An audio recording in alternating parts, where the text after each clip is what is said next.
దేవుడు మన నుండి కోరుకుంటుంది ఏంటంటే యథార్థతను కోరుకుంటున్నాడు ఆయన. యోబు జీవితానికి వస్తే యోబు ఎలాంటి వాడని రాయబడదంటే మొదటిగానే రాయబడదు ఏమని? యథార్థవంతుడు. గట్టిగా చప్పట్లు కొట్టండి దేవుని స్తోత్రం, హల్లెలూయా. యోబు గురించి దేవుడే చెప్తున్న మాట. సాతాను ఒక సందర్భంలో దేవుని దగ్గరికి వెళ్ళి యోబు గురించి అంటుంది, అయ్యా నువ్వు అతనికి ఉత్తగానే నువ్వు అంత ఆస్తినిచ్చావా? నువ్వు ఉత్తగానే అంత ఆరోగ్యమనిచ్చావా? నువ్వు ఉత్తగానే ఆయనకు అంత మంది బిడ్డల్ని ఇచ్చావా అని అంటే దేవుడు ఏమంటాడు తెలుసా? అతడు యథార్థవంతుడు.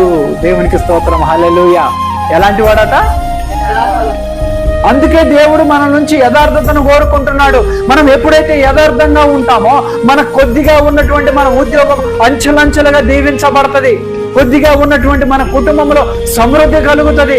కొద్దిగా ఉన్నటువంటి మన జీవితము సస్యశ్యామలంగా మార్చబడుతుంది. అది ఎప్పుడు అనంటే దేవుడు కోరుకుంటున్న యథార్థంగా ఉన్నప్పుడు. దేవునికి స్తోత్రం, హల్లెలూయా.